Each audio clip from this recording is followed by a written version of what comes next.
authentic conversations about ourselves and our community, exploring topics that uplift and inspire us. From personal growth to social change. So grab your teacup and get ready to join the conversation.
Trump thinks the system is rigged.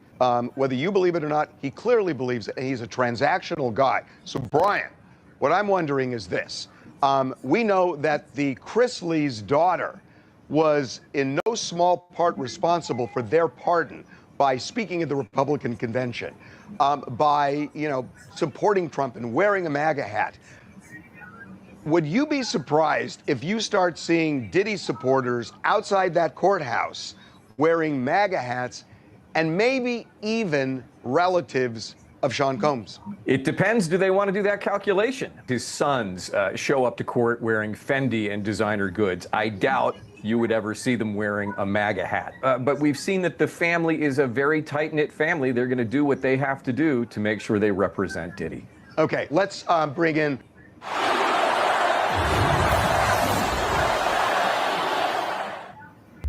Hi, I'm Lamont. I like comics and video games. I want people to... All right, we are up this morning. Thank you, everybody, for coming in. We have got a little audience of sippers. Everybody, remember to like and subscribe when you come in. He is a huge YouTube star who has been chronicling everything he has seen and heard with a big audience, and it's a different audience from this one. And getting that perspective, I think, is... Okay, we also have to pay some homage to Armand Wiggins. Y'all know Armand Wiggins from YouTube, right? Okay. And Armand started out in the game, just talking about all of the rappers. Like, he's had some controversy with Nicki Minaj, right? And so we want to pay some homage to Armand. He's getting some more, how do you ever want to call it? Like fame, you want to say, or whatever? Remember, Armand was on the show with Funky Dineva and the Jordan lady and Al Reynolds. Okay. And we remember all the drama behind that. However, Armand is back in the spotlight again. He's being featured on Nancy Grace and TMZ for being one of the top YouTubers covering the Diddy trial. Let's get it. And blessings to you, Armand Wiggins.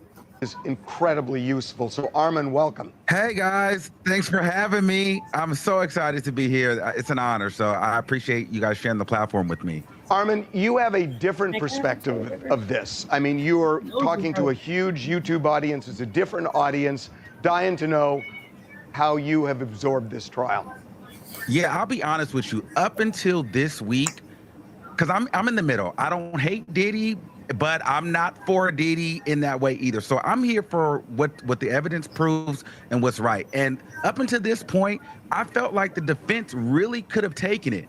But it was Capricorn Clark for me in her testimony. And I think that what we're missing, and I wish Ray J was still here, they are saying the same story. Everyone, even from Cassie to the assistants to Capricorn, yes, they may have went back. Yes, she may have wanted her job. But the underlining tone of it all is, yeah, we like Diddy. We respected Diddy, but he was a monster. And he always made each and every one of us do something against our will, whether it been Cassie, whether it be the assistant, whether it been Capricorn. And I think Capricorn arguably had the best testimony out of Cassie, out of everyone there. Okay. And so for me, I think when we say, well, Capricorn wanted her job back, I think it's important to note that this woman is a single mother. Her son has autism. She doesn't have her mother or her father, which means they don't have grandparents. She's got this high profile job. Diddy is running the industry at this time. And now how do you go from being an executive at Bad Boy to Target? You just don't. You develop a certain lifestyle, you develop connections. All she wanted was her job back. So I think she was at a point to where, you know what, I would even deal with this mess because I need to eat for my family. It's not about me loving Diddy or wanting to be with him. I'm going to say what I have to say to get the money. We can't act like Diddy doesn't provide a lifestyle for all of these people. These people don't necessarily want to deal with it, but they need some of the fruits that their labor, that working for him provides. So I can see through that, and I feel like the jury can see through that. Now, the defense is really great at causing doubt within witnesses over small, minute things like the glove.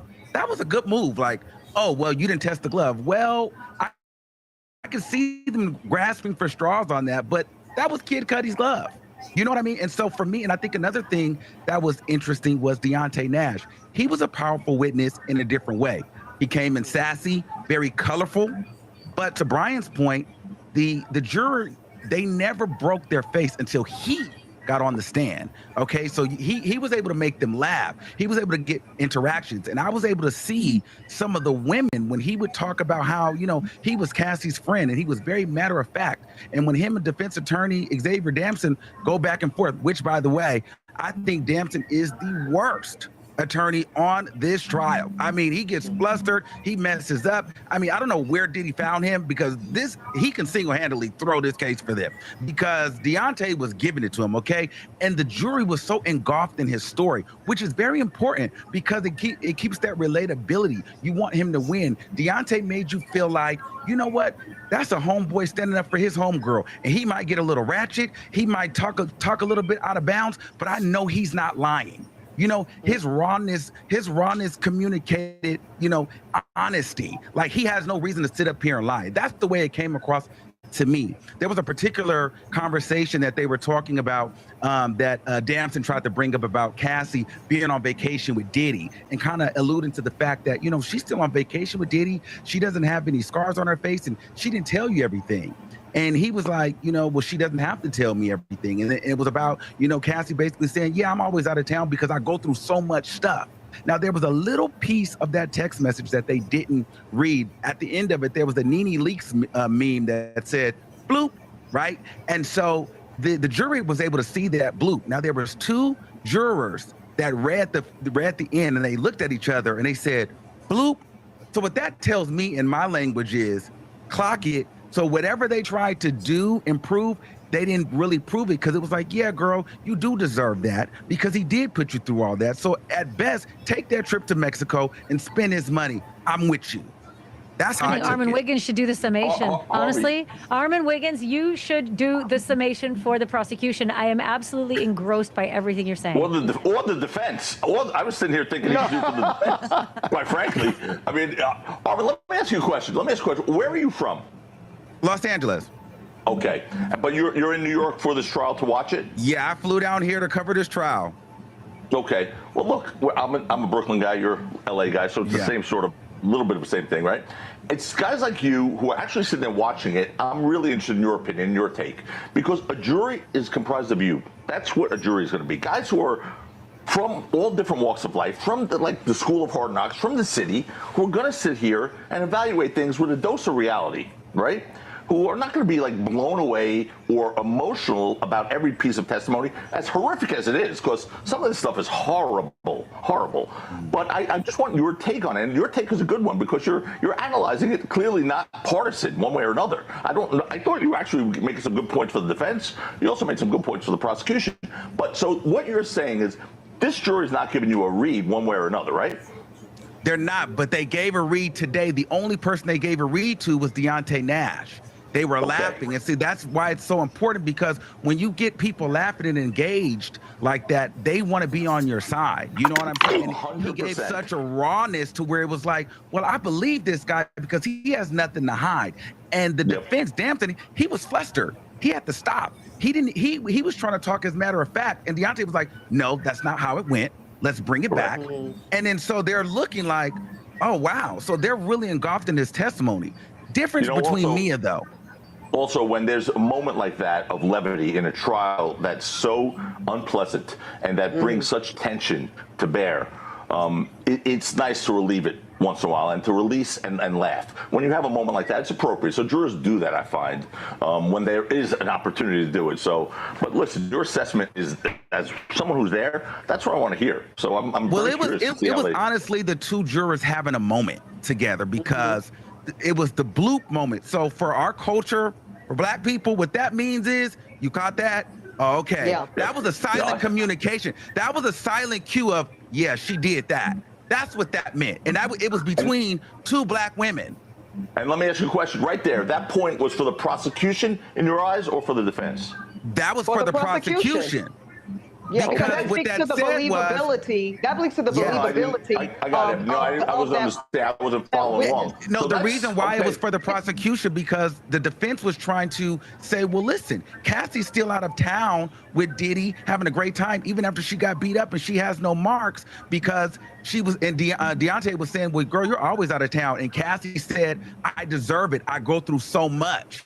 And then at the end of it was a bloop. So what that says to women in my eyes, particularly black women, is, yeah, girl, take that fool's money because he's been beating you down and you deserve it. So I'm not judging you, and I'm not going to not believe you because you're with him, because that's the best you could do. That's the least he could do, was take you on a trip and spend his money. Okay. Now I want to caution you. I gotta say, wait, guys, let me just say one thing. That is a powerful point he just made. I will say one thing. Very Remember, powerful. One very powerful. But I'll say this: having tried 120 jury trials, both as a prosecutor and defense lawyer, you know that analyzing jury faces and reactions is like reading tea leaves. So just be careful to put too much stock into that. It could be just a moment, and he could be 100% right, by the way. But it doesn't mean they're with the prosecution. Joe, he's 100% right. He's not saying that this means that they're in the back of the prosecution. I didn't say he was saying that. I didn't say he was saying that. But what he is saying, and Harvey's exactly right to clock it, to use Armand's term, is the cultural competency Armand is speaking to. And this is why a jury of a diverse type of demographic is so important, because as a black woman, I can also say that if I'm sitting in that jury box and I see the Nene leaks of it all, it's going to hit different. It goes to say that one thing doesn't contradict the other, that Cassie being on the trip, enjoying a well-deserved vacation in light of the terror she's experiencing on a daily basis, in light of the abuse, in light of the torment, it is a justice of it all. Is that correct, Armand? Yes, that's exactly what that means. Now, when it comes to Armin, oh, go ahead. Can I ask you this? There was a moment when Capricorn Clark, I think, really nailed why people kept going back to him, why all of these employees, despite the parade of horribles, kept going back to him. And she said, well, I went to go to what I thought was a job interview, and unbeknownst to me, I got there and they said, you know, stay away from Puff. It was very threatening to her, meaning you're not getting a job here. Puff's already been here and laid groundwork, meaning I got nowhere else to go. And I feel like Capricorn Clark, I don't know if you feel the same way, she laid down the reason why all of these employees were too scared to leave, because they get the same treatment if they went over to Interscope and heard lay off Puff. Armand, I got to tell you something. Exactly. Armand, I got to tell you something.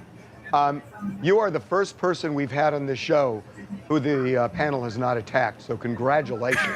Oh, well, thank you. No, we really love your perspective, so thanks for coming on. Thank you. Okay, we are going to wrap. I got to say, next week, here's what I want to talk to you guys about. The prosecution will be close to wrapping. Mark Agnifilo told me 3 months ago when I asked him, would you ever call Diddy to the stand? He said, I don't see how I can keep him off the stand. We are going to get into that next week. Until then, thank you guys very much.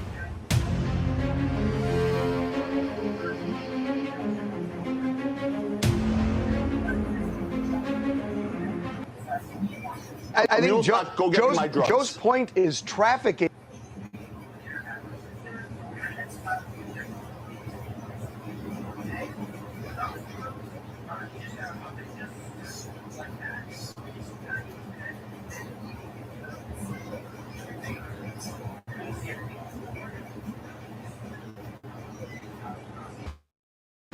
Week 5 of the Diddy trial, and another. Let's go ahead and do a review of episode 4. We are getting caught up on the United States versus Diddy. Thank you all of you sippers for joining me this morning for more Diddy news, right? We want to pay some homage to some of the YouTubers that have been boots on the ground. First, we've had Armand. He's been getting some syndicated news coverage with some big news, players, TMZ, Nancy Grace, and then Tisa Tales. She has been on ABC, and I think Nancy Grace too. So, and we also saw Tisa in some of the documentaries for Diddy. So Let's just keep it moving. Drop your thoughts, comments in the chat about where do you think the trial's going for Diddy, y'all? Do y'all think Diddy is in the right court? My last live last night that went on till about 4 o'clock in the morning, I was dozing off, okay? It, wants you guys to take a understanding of, do you think Diddy's in the right court? Is he in the right court? Should he be in state court for these type of charges? Or is he in the right court being charged by the feds? As we heard one of the lawyers say last night, that the feds, the state took too long to try to prosecute Diddy. So now the feds are trying to come back, scoop up whatever, they could that didn't have a statute on it and make it a thing for Diddy. Can they do that? And you heard one of the ladies say on the panelist with Harvey Levin that yes, they do that, and yes, they can. That they can just, overlook real understandings of evidence, and because there are some little slithers of evidence that could closely, match to a RICO charge, they can put that in a RICO charge and sentence Diddy. Okay, we're gonna see if they do that. I think that's called railroading, but we're gonna see. People do it all the time. I just saw a story of a guy that was in a stolen car. I think he was in Michigan in a stolen car, and the police stopped him. He said, hey, I bought this car from someone. They had some type of, receipt of it. I signed it, and now I'm in this car. He spent 12 years in prison before they ever even doubled back to see, come to find out the car was stolen. And he paid somebody for a stolen car, unbeknownst to him. He did 12 years in the pokey. Okay, that's called railroading. So we're going to see if they do the same thing similarly to Diddy. Y'all, when you come in, please go ahead and drop your teacups in the chat. Lift them up to get filled with this tea. Once you do that, take your sip. Please like and subscribe to Tanisha Talks Teas to elevate and soar. Let's go. Former girlfriend comes forward to testify for the prosecution. So Jane testified that she and Diddy had a love contract when it came to her monthly expenses. She told him she wanted 15 grand a month, and he said 10 grand. The Cassie beating video, front and center again, as we learn Diddy paid $100,000 to keep it under wraps. Clearly, that didn't work. But what does this have anything to do with racketeering? The Diddy sex tapes, will they move the needle or just bolster the defense's point that Diddy was kinky, not criminal? Former Diddy employee Brianna Bongalon takes the stand and describes a harrowing incident where Diddy dangled her from a 17th floor balcony, yelling, "Do you know what the fuck you did?" She says she had no idea. And sparks are flying outside the courtroom. Bill Maher makes big waves for saying Cassie could have just walked away. Bill will join our panel. This is United States versus Sean Combs inside the Diddy trial. So the trial this week has taken some really interesting turns. The prosecutors continue to nail Diddy as being a really bad guy and a criminal in some respects. The question, are they proving that he's a criminal based on the charges that they filed against him? You will be interested in that discussion. First, though, Bill Maher has made some big waves with his latest editorial.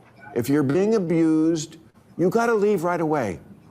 Now, I completely understand why in the past women often did not do that.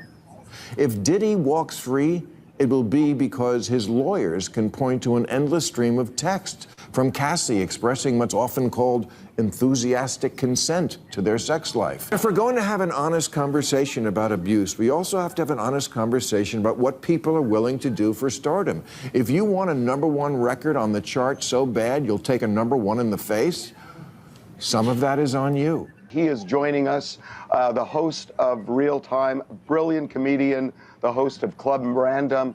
With him, we have Ashley Banfield, who is the host of Banfield on News Nation, also the host of Drop Dead Serious podcast, Joe Tacopina, a very celebrated criminal defense lawyer who recently won the ASAP Rocky case, and Ebony K. Williams, the host of Equal Justice and Holding Court.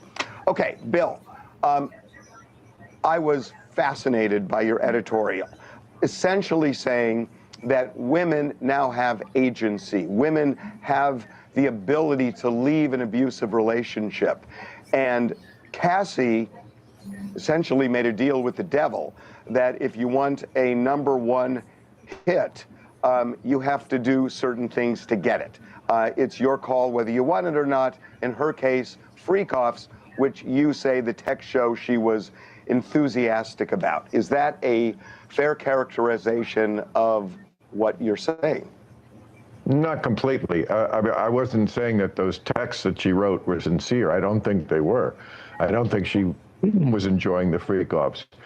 But that just goes to the point that sometimes people do things that they really don't want to do for some greater good. I notice the people who came after me, they always do it in such bad faith. They never include, first of all, they're probably too lazy to watch the whole thing. So they just see the part that the people who are their partisans of whatever issue put out there. So they think that's the whole thing. But I went to great lengths to talk about how I completely understand how women would, as counterintuitive as it is, or as it seems, write a complimentary text, for example, or email to an abuser after they were abused, because especially before the Me Too movement, not that things have changed completely, but they've changed a lot, which is a big point I was making. When you had people like Cosby and Harvey Weinstein, and looked like nobody ever had to pay the piper for what they were doing. Well, that's why you might write that complimentary text after you were abused, because at least you're going to get something out of it. You have this connection with this person. But let's live in the world, the year we're living in is something I say a lot. And, those guys are in jail now. A lot of people went to jail. A lot of other people can't even show their faces. I'm not going to name names because they'd sue me properly, but, a lot of people can't go out to dinner because they're just persona non grata, as it should be for abusive men. But I was just saying that there has to be a little more agency, yes. I think the heart of what I was saying was, in the future, because, things are somewhat different now, quite a bit different. Don't tell your friends about it when it happens. Tell the police right away. That's the person who should be reading your contemporaneous notes, the police report. Because if you wait 10 years, it gets kind of murky. And again, I went to great lengths to say, I understand why this has happened in the past, but I do think we should reevaluate that. And if you are being abused, especially, and again, if you're being actually captured by somebody, that's different. If it's about he blocked the door, okay, we're talking about a different thing, physical restraint. But if it's just mental, which a lot of this was, I quoted the singer that Shia LaBeouf was with, FKA Twigs, I think is her name, and I read her quote, which said, I could have left any time I wanted to. I had a townhouse in London that I could have gone to, and I said, then why am I reading about this? If you could have done that, why didn't you do it? So that's really what I was saying. It's certainly not excusing Diddy. I went to great lengths to say how much I thought he should be in jail. I don't know what kind of criminal he is, Harvey. I know that's your big theme is, are they going to get him on what they're charging him with? But even if they don't get him on that, they ought to get him on something. Well, and I think that is what, a lot of this is hinging on. We know Diddy did something. We know Diddy did, distribute drugs, whether it be a large amount, whether it be a little amount. We know Diddy, walked around and did things and tormented people and tore up property and destroyed property and treated people as if they were under his shoe and, things of that nature. We got to put Diddy in the federal prison for just us knowing alone, right, that Diddy's a bad person for these reasons. However, there are supposed to be guidelines for charging and sentencing, convicting people in court to go to prison. And you need to prove these things. Yes, Diddy, alleged to have had all these drugs and all these different things, la da da da da. You know what I'm saying? Going on, wanting to always have his female companions, sleep around in the most dirtiest, nastiest ways that people can think about imaginable, that you would want to tie into ex trafficking, right? Seemingly, how can you love a person and you have them sleeping with all these different other prostitutes and ex-workers, and y'all are all drugged up and it's going on for days? It sounds like ex trafficking, right? Or does it sound like a person with a very high libido for sex, drugs, and rock and roll? And it seems like that's what Diddy was doing. Everybody wants to persecute Diddy at the federal level for something that sounds like the state should have, picked up on a long time ago, maybe caught Diddy transporting drugs, whether it be in a small amount, a large amount, a minimal amount, whatever amount, should have intercepted Diddy and his lovers transporting prostitutes for the payment of commission of sex, but they didn't. Okay, so we're gonna see, will they prosecute Diddy on the federal level for state crimes? We're gonna see. With the devil sometimes, and it sounded like you were saying that Cassie knew freak-offs were a price she'd have to pay in order to advance her career. I mean, that's the way I took what you said. Well, I said there are women very often stay for two reasons that are cited. One, I love him, or I loved him, and then I went into how, well, come on, we've learned by now that abuse is not love, and abusers don't change. If it happened once, it's going to happen again. And the other reason that sometimes people stay is, yes, it is kind of a deal with the devil. The allure of being a star makes people do a lot of weird shit. Can I throw in a third reason? How about the consequences of leaving and the consequences of reporting are sometimes so much worse than whatever it is you're dealing with currently. I'm covering a case of a woman in Washington State right now who was supposed to be a guest on my show 2 nights ago, but she had to cancel at 8 o'clock at night because the police were there to tell her 3 daughters, 9, 8, and 5, had just been suffocated by the husband she left. So there are other reasons, Bill. And by the way, I watched everything you said. I watch you every single Friday. I never disagree with you. You're like a hero to me, and you have been for 25 years. This time I really did take issue because I'd been in that testimony moment to moment to the point of being revulsed and saddened by it. And I have seen it repeated over and over that so many of these people, men and women, were terrified of him and terrified of his tentacles.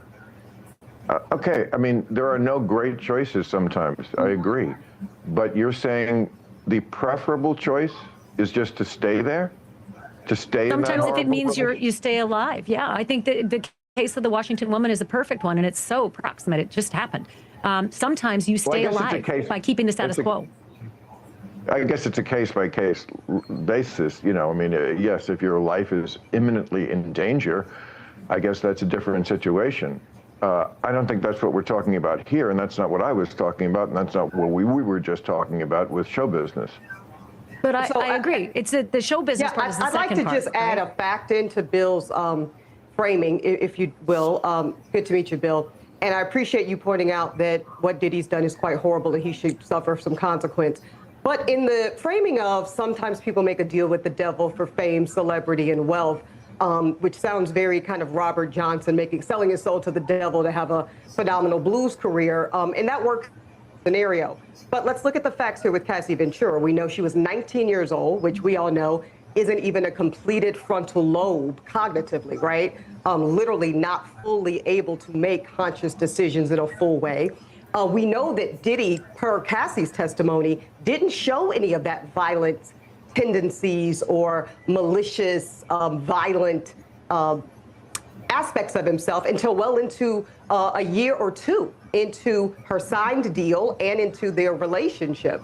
So I wouldn't really think that we could frame it, Bill, as she knew going into it, hey, I'm signing away everything that's decent and good about my life in pure exchange for, you know, celebrity and wealth. I didn't say going into it. I said going out of it. And when she was, and she was not 19 when she was finally going out of it. Her frontal lobe we could argue that 19 is when that premise kind of started to seem in about who he was and how much control and onus he had over her life. Okay, but, you know.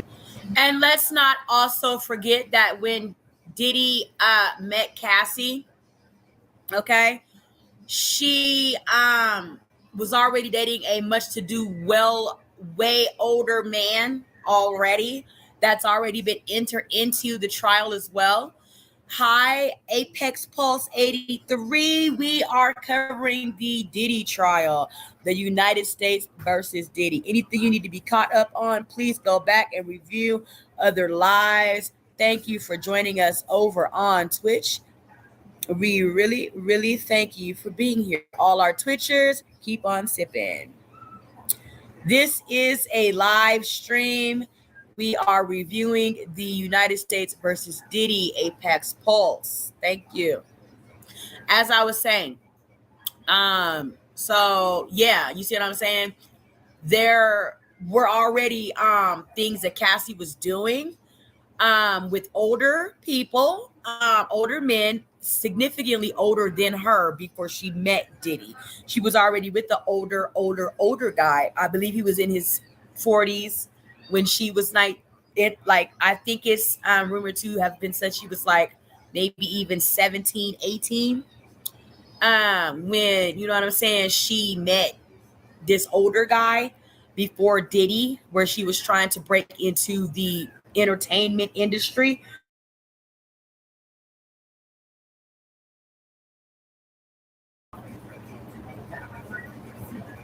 However, you know, undeveloped Cassie was mentally, she was developed enough to understand for herself what she thought she needed to do to acquire a spot in entertainment by any means necessary. Yeah, this is the difference between generations, maybe why Harvey's always arguing with the people he works with there. Like, the feminism of our generation was more about strength, and this seems to be more about indulging weakness. I would totally disagree. I'm not sure what generation you think I am, Bill, but I'm a grandma millennial. I'm 42 years old almost. And I was taught that feminism was about choice, and informed choice is a big part of that. And I'm arguing, I guess, with you the concept of Cassie's informed and empowered decision-making. Because I would say she had very limited empowerment here. Well, I disagree with that. She's a grown woman. I do too. I mean, if we're talking about something physical, because she was already with a much-to-do older man. That's why we do so well in women's swimming. But when it comes to, if something is mental, shouldn't women just be as strong as us in that area? And I think they are. A lot of this was physical, Bill, and you know that. You saw the tape. So we know that there was physical force at play here. Now, to Harvey's point, whether or not that meets the standard of the racketeering is a different thing, but we all saw the domestic violence.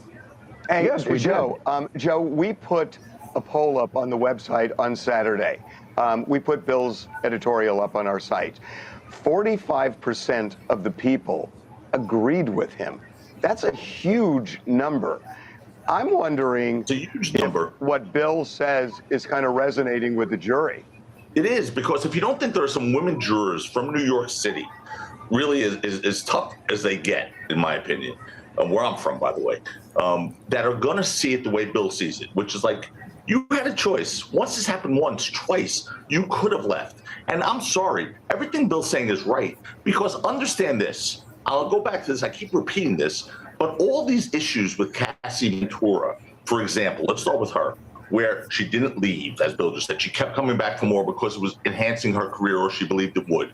She never went to the police. She went to a money lawyer 10 years later. She tried to get money. She tried to write a book. She got $20 million. According to her text messages contemporaneous with these horrific incidents that she testified to at trial were making it look like this was a great relationship, contemporaneous. Now, you could say, oh, Stockholm Syndrome, all these different excuses. But I will say one thing to you. Had none of this existed, had Cassie tried to leave, had the text messages been saying, you're a brutalizer, you raped me, you did all these things to me, as opposed to I love you, I want to come back to you, I miss you, whatever, all these points would have been, a bastion of proof for the prosecution. And everyone on this panel would have been saying, oh my God, he's so guilty because she did all these things contemporaneous. She went to the police. Her text messages are consistent. She tried to leave, but he restrained her physically. None of that happened. And so it's fair game to say she's not, unless you think she's a complete moron or was absolutely brainwashed. Completely brainwashed, where she couldn't even make her own choice. Can I ask a question, Joe? By the way, she's the one who initiated some of these freak-offs. She's the one who, by the way, she also gave it back to him a few times. Apparently, there were instances of domestic violence from her to him. Not saying that excuses anything he did. He is a proven criminal. He's a proven bad guy. He's a proven domestic batterer. No question. It's not Can I ask you a question, Joe, in good faith? I want to ask you a question, my dear.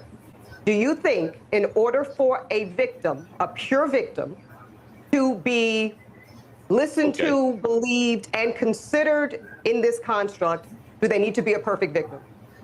Do they need to be perfect? Of course not. There's no such thing as a perfect victim. Well, no, I think what you laid out would have been a perfect victim.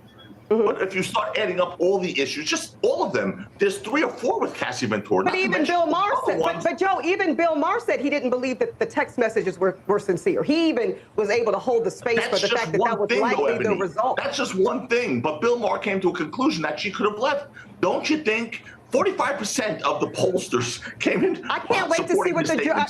You know what? All you need is one juror. All you need is one juror who's going to say, "Oh, yeah, I was going to say, you and I both know pollsters a verdict don't make. I look forward to the jury. Bill, I know you have to leave. I have 2 questions for you.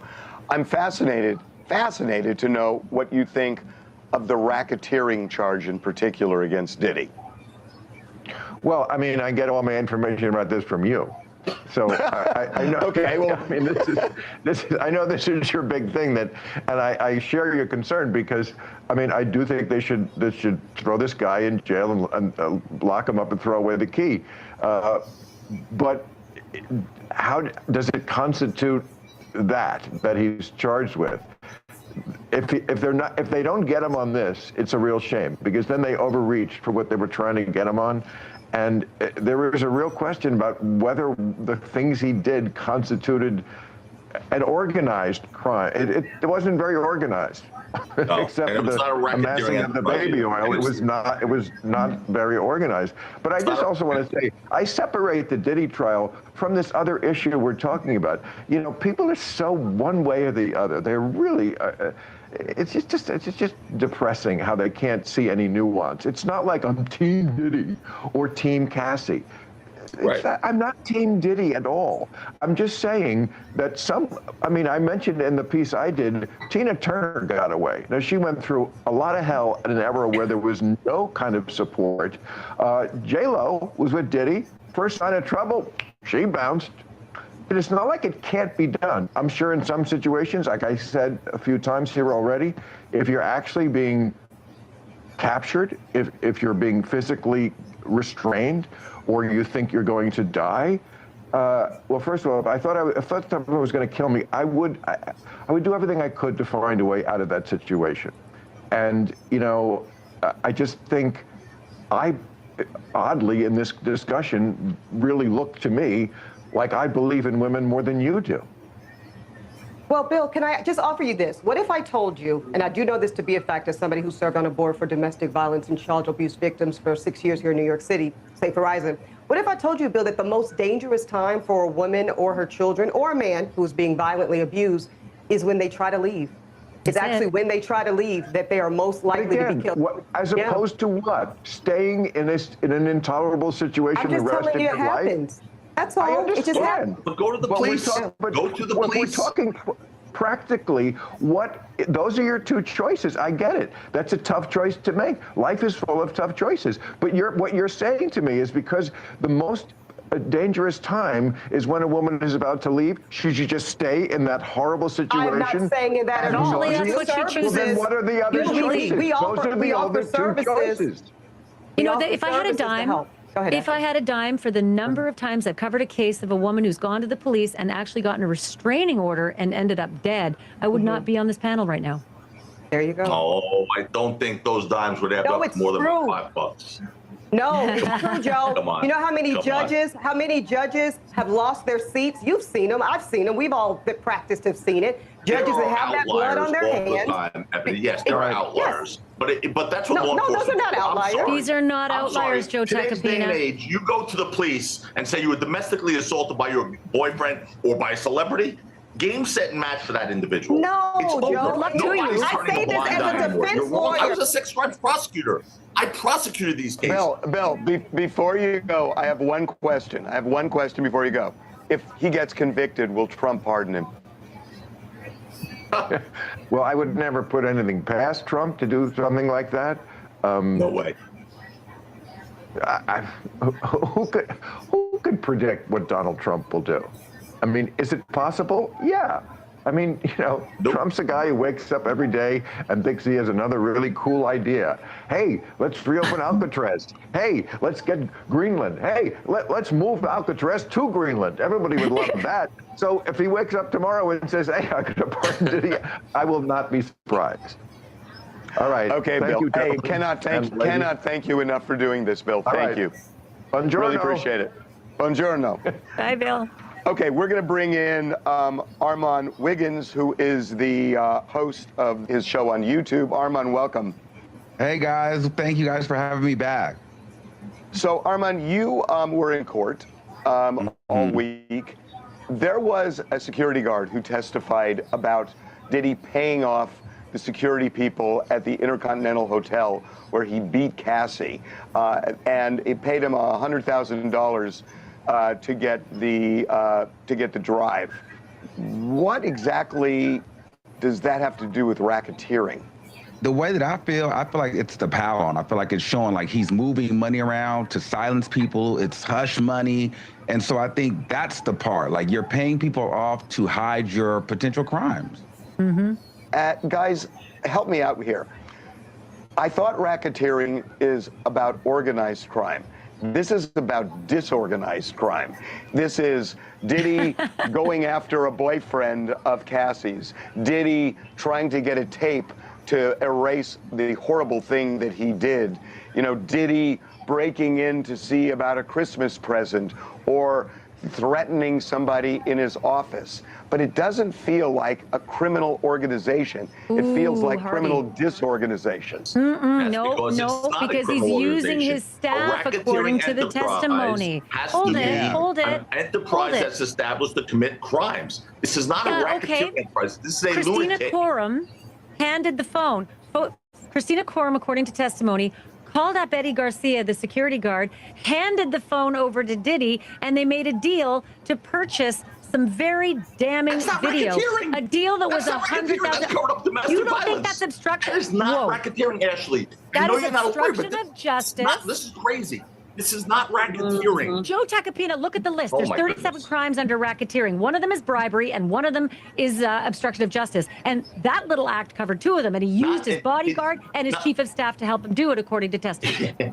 Bribery, that's not bribery. That's making a deal to buy something. That's not bribery. Bribery is when you bribe a public official. That's not bribery. That is not required. Here's $100,000. But then he also made them sign an NDA. But he also made them sign an NDA as well.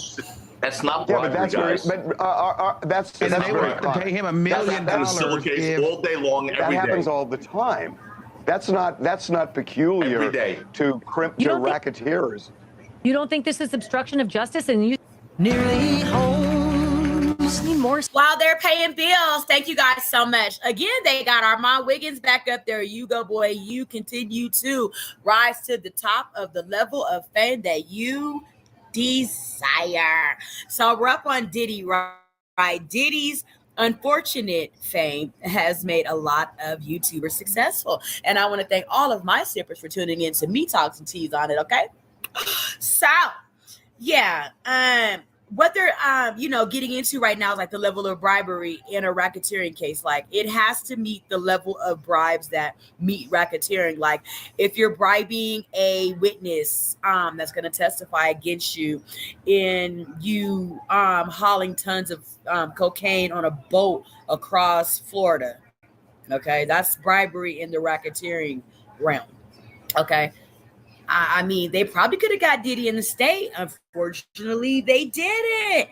That is the question that, all of us are just like, okay, well, they should have got Diddy in, state court right now because they're, pushing this Fed case on Diddy. And a lot of us are looking at it like, we don't see federal, we don't see Fed, we don't see, federal level. So, thank you, sippers. We're up this morning sipping tea on the Diddy United States versus Diddy trial. So drop in the chat. Let me know where you guys are at with where and what you think about what's going on so far. We're on like week 5 or 6 of the Diddy trial. I hear there's like 150 people subpoenaed. How long do you guys think this is gonna go on? Like people are saying 2 minutes. I don't know, y'all. This could turn out like Young Thugger or whoever the hell trial lasted for years or whatever the hell, however have you. Okay, year and a half, some shit. So continue to sip this tea with Tanisha Talks Teas.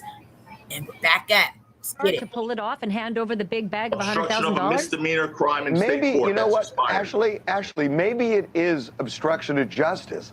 He's not being charged with that.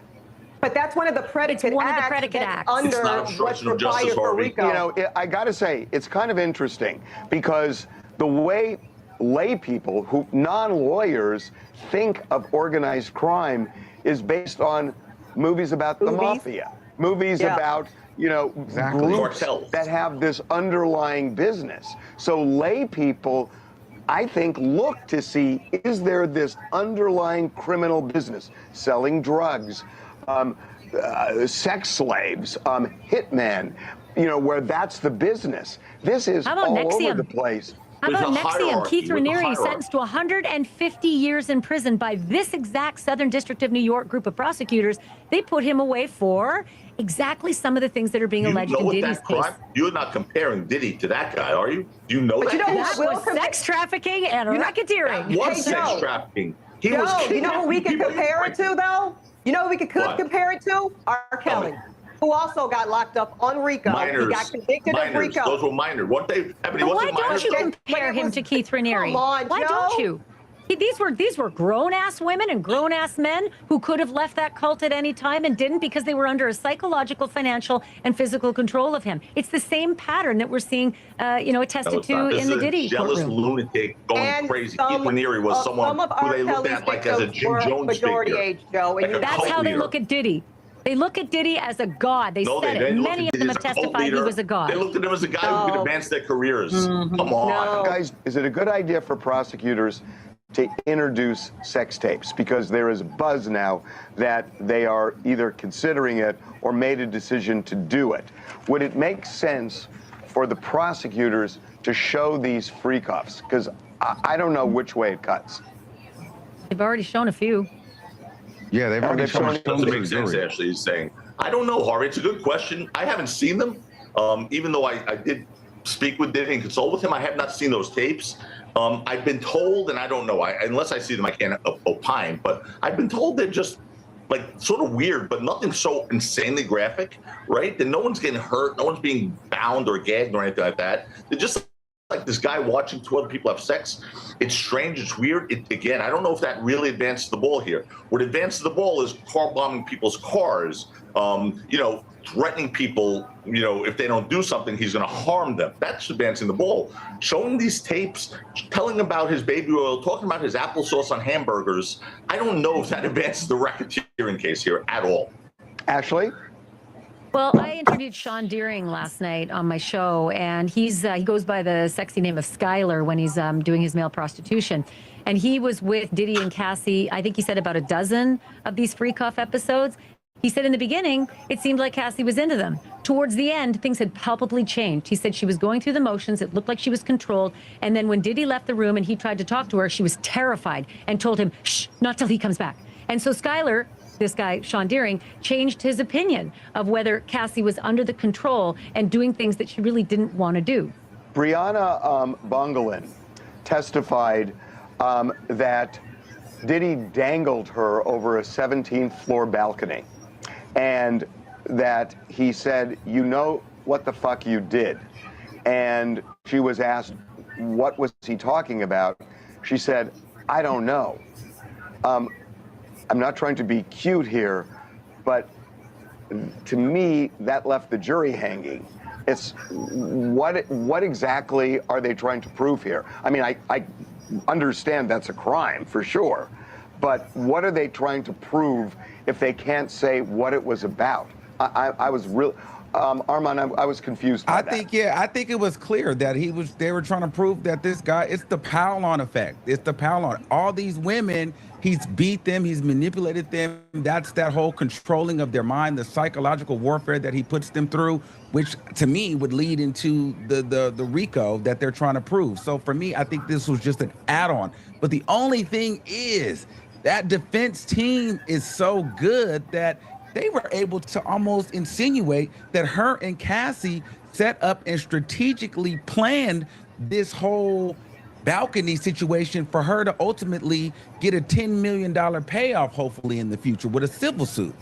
And so that's what kind of, to me, left everybody hanging, because Nicole Westmoreland went up there and made her look like, wait, so you and Cassie discussed this from who was going to be there, how it was going to be set up, whether it was going to be at the house or at your apartment, or was it like who was actually going to be in the room, what time of day it was going to be. Like the way that she was questioning and angling the question, and the girl was only able to say yes or no, made you almost feel like, well, did they sit and write this down? I got a different opinion. I got a feel that they were trying to clarify Cassie's memory was, I think it happened at my apartment, or I think it happened at a hotel. And Bono was saying, no, it happened at your apartment. They were both pretty high. They'd been doing drugs all night with another friend. But I think they also dangled something that made more sense about that whole open, why would this have happened? This whole dangling me over a balcony, you know what the F you did. And they suggested, the defense attorney suggested that you hooked up with Cassie, meaning you may have had a lesbian relationship and maybe Diddy was jealous and angry about it. But they shut that down. It was a sustained objection. And so I think that the possibility here is that they're going to crucify Bono for saying these things, but at the same time, she's got receipts. She actually went to the doctor. She actually went to the chiropractor. The chiropractor actually demanded, who did this to you? And she said, I would not say, I was too afraid. So it wasn't as though this was just a total phantom event that they came up with. Something happened to her. She was thrown around, and she had terrible bruising that she took, and they're contemporaneously stemmed with a time. Well, wait a second, Ashley, let me give you a different perspective. As you know, I am in the courtroom every day for TMZ, and I see this differently. This was a big win for the defense, as Diddy defense attorney Nicole Westmoreland was able to show by putting up the exhibit that showed the metadata, the map, the location where Bono was when she sent that photo, and then whip up a receipt from the Trump Hotel in New York, showing that Frank Black, a.k.a. Diddy, was ordering room service and saying you can't be in two places at the same time. Something isn't right here. I think it was a win for the defense. Armand, do you think the prosecutors made headway this week? I feel like they did good with Bono. I think that they did good with showing the $100,000 payoff to me. I think that they did good showing the proof of the funds, the $20,000 deposited in his account and returned, things like that. I think that they did an amazing job with the audio and visual forensic analysts. When they showed the audio and video forensic, and they were proving that, hey, this file was corrupted, but it wasn't corrupted because of a said person corrupted the file. It was just because it was transferred over and downloaded. And in fact, this is actually what happened. I feel like the defense was trying to say, hey, it wasn't as bad as it seems. It just was sped up. And so when we saw it put together and he explained why frames were dropping and why timestamps weren't adding up, it was very clear that Diddy beat her and dragged her. And I think the most important part for the people that didn't really want to understand the forensics of it all, the strategy in every time we talk about it, just in case you think you might be getting headway, Diddy, we're going to play this video back and remind everybody that's emotionally charged that you yanked and grabbed and kicked this woman. So whether, everybody's not a lawyer, everybody doesn't care about legal jargon, everybody up there in the jury is not worried about that. They're gonna make their decision based off their feelings too. So you see that girl get yoked up, kicked, stepped on,